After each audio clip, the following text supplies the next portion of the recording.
بسم الله الرحمن الرحيم نحمده ونصلي على رسوله الكريم أما بعد وبه قال حدثنا قتيبة قال حدثنا ليس عن ابن شهاب أن عمر بن عبد العزيز رضي الله تعالى عنهم أجمعين أخر العصر شيئا فقال له عروة أما إن جبرائيل قد نزل فصلى أمام رسول الله صلى الله تعالى عليه وعلى آله وسلم فقال عمر بن عبد العزيز اعلم ما تقول يا عروة قال سمعت بشير بن أبي مسعود يقول سمعت أبا مسعود يقول سمعت رسول الله صلى الله تعالى عليه وعلى آله وسلم يقول نزل جبرائيل فأمني فصليت معه ثم صليت معه ثم صليت معه ثم صليت معه ثم صليت معه يحسب بأصابعه 5 صلوات يحسب بأصابعه 5 صلوات.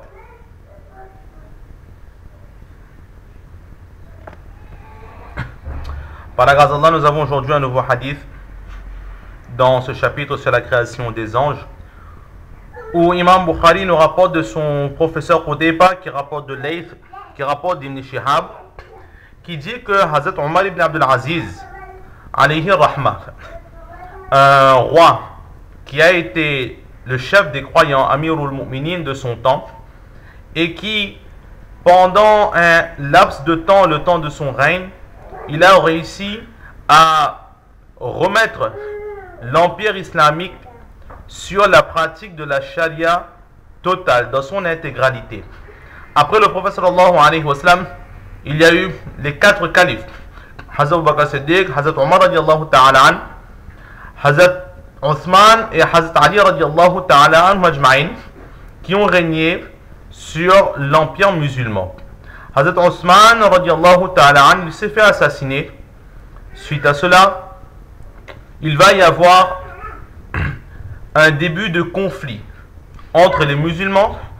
Et là, Hazrat Ali radiallahu ta'ala anhu prendra le pouvoir, mais un conflit va se créer entre lui et Hazrat Muawiyah radiallahu ta'ala an, qui à l'époque était le gouverneur de la Syrie et d'une très très grande partie de l'empire islamique. Hazrat Abu Bakr, Hazrat Omar et Hazrat Othman radiallahu ta'ala anhum ajma'in lui avaient donné la responsabilité d'une très grande partie de l'empire islamique. Hazrat Ali radiallahu ta'ala an, après son décès Mubarak, son fils aîné qui avait eu la succession va faire un compromis, une paix avec Hazrat Muawiyah radiallahu ta'ala an, sous certaines conditions précises. Il va léguer le pouvoir dans son intégralité à Hazrat Muawiyah radiallahu ta'ala an, qui va régner sur l'empire islamique. Jusque là ça se passe plus ou moins bien, mais après le décès de Hazrat Muawiyah radiallahu ta'ala an, selon les historiens, une erreur qui va être faite, c'est que Hazrat Muawiyah radiallahu ta'ala an, sous le conseil de plusieurs personnes, parmi lesquelles se trouveront des compagnons, la succession de l'empire islamique va être donnée à son fils. Or, dans l'islam, il n'y a pas ce genre de monarchie. Le pouvoir revient à celui qui est le plus apte à régner. Et depuis ce changement de pouvoir, c'est là que va naître ce qu'on appelle l'empire des Omeyyades, là où petit à petit la pratique islamique va diminuer, la société islamique, les mœurs musulmanes vont petit à petit commencer à se dégrader, jusqu'au moment où Allah mettra en place Omar ibn Abdul Aziz alayhi rahmat, qui lui, pendant le peu de temps qu'il sera au pouvoir, il ramènera paix, sérénité, amour, prospérité dans l'empire islamique.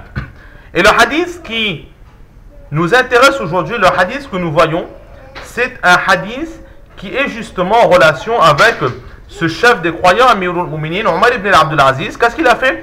Akhara al-asra shay'an.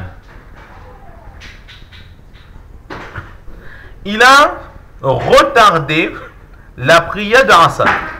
Il a retardé, c'est-à-dire qu'il n'a pas fait la prière en qaza, il n'a pas manqué, mais il l'a fait un peu sur le tard. Et c'est là que Urwa فقال له عروة بن الزبير رضي الله تعالى عنه va le dire أما إن جبرائيل قد نزل. Est-ce que l'ange Jibraïl alayhi salatu wassalam, il n'est pas descendu فصلى أمام رسول الله صلى الله عليه وسلم, et il a accompli la prière devant le saint prophète sallallahu alayhi wa sallam? La raison pour laquelle ce hadith a été mis dans ce chapitre, c'est que dans ce hadith, il y a la mention de Hazrat Jibraïl alayhi salatu wa sallam. C'est le seul message que veut nous donner Imam Bukhari dans ce hadith. Nous allons voir, selon les enseignements des muhaddithines, ce qu'ils ont dit. Et ce hadith, il est aussi relaté à d'autres endroits dans le Bukhari Sharif. Alors, faqala Omar, après cette remarque de Urwa, le chef des croyants, Omar ibn Abdulaziz, il va dire I'lam ma taqul ya Urwa.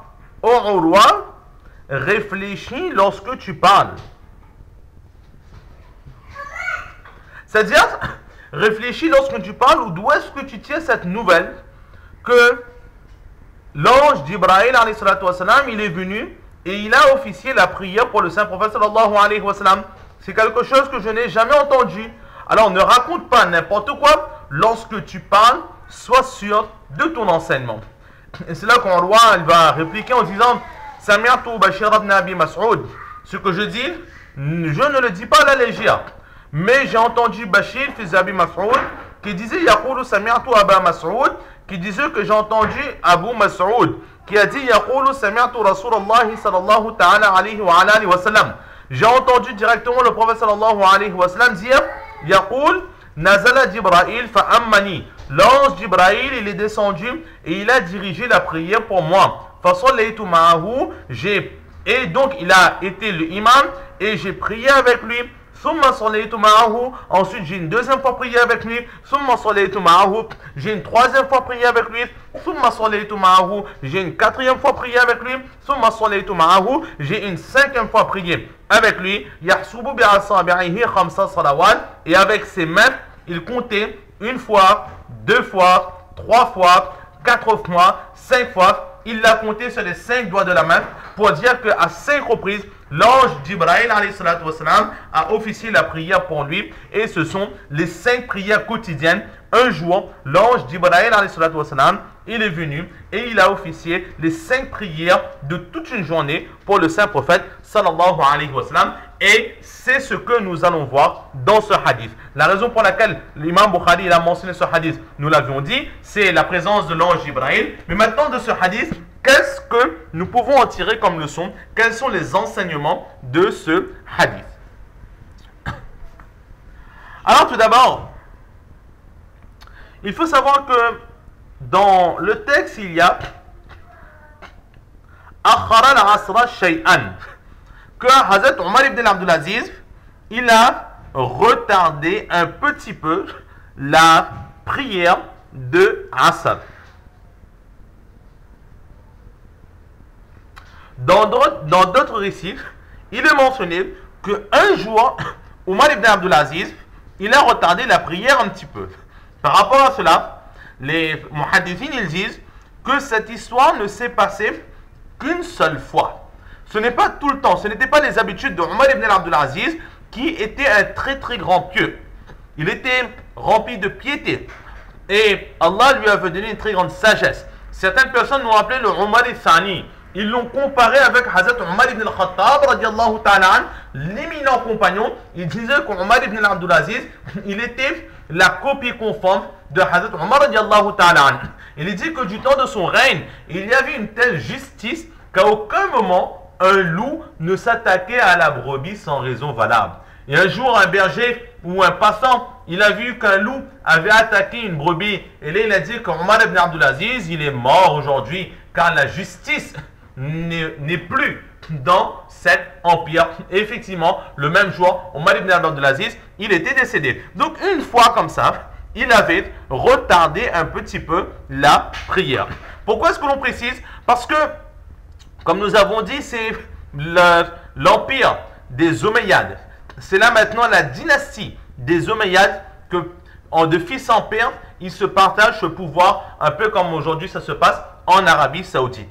Mais il faut savoir que dans les Omeyyades, énormément de rois, de personnes qui sont passées, ils n'étaient pas très assidus dans la pratique de la religion islamique. Entre parenthèses, pourquoi est-ce que nous avons dit que c'était une petite erreur, ou plutôt une grosse erreur, selon d'autres, de mettre le fils de Hazrat Muawiyah radiallahu ta'ala anhu comme chef des croyantes? Certaines personnes disaient que l'enfant de Hazrat Muawiyah radiallahu ta'ala anhu, il était très attiré par la chasse. Il était très attiré par certains plaisirs et certains passe-temps qui n'étaient pas conformes à la responsabilité d'un chef d'État. Par rapport à cela, beaucoup de personnes ont critiqué, d'autres l'ont soutenu, et cela a amené une forme de cassure dans l'empire islamique. Et parmi les Omeyyades, il y avait énormément de rois justement qui jouaient un petit peu avec la pratique de la religion.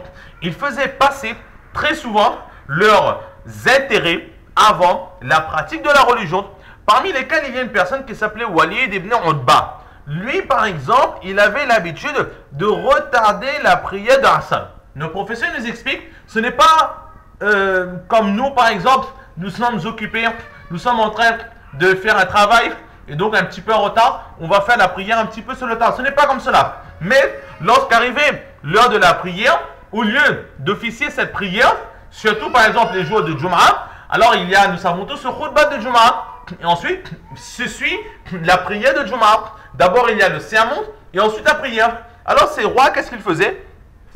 Ils commençaient, et aussi lorsqu'il y a un khutbah, le sermon, en général, c'est le responsable.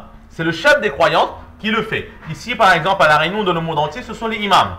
Pourquoi? Parce qu'il n'y a plus justement ces chefs des croyants. Sans quoi, il doit y avoir le chef, comme on dirait le président, qui fait le sermon et les autres écoutent. Et là où il n'y a pas de président, ce sera un représentant du président qui le fera. Et là où il n'y aura pas, le représentant, il va désigner quelqu'un d'autre. Ce seront toujours des personnes qui ont une certaine main sur le pouvoir, mais là aussi, ce ne sont pas n'importe qui doivent être au pouvoir, ce sont des personnes pieuses, des personnes avec une certaine science, une pratique, une piété. Ce sont eux qui sont au pouvoir. Comme le prophète sallallahu alayhi wa sallam, Hazrat Abu Bakr, Hazrat Omar, Hazrat Ali, Hazrat Osman, Hazrat Muawiyah radiallahu ta'ala anhu, eux c'était de vrais chefs de croyants. Mais maintenant, ces Omeyyades, dans cette décadence de l'empire islamique, ils vont venir ces jours de vendredi, ils vont donner leur sermon, mais leur sermon sera très long. Très long. Ils vont parler jusqu'à ce que s'approche la prière de Asr. Et lorsqu'il ne restera que très peu de temps avant la prière de Asr, c'est là qu'ils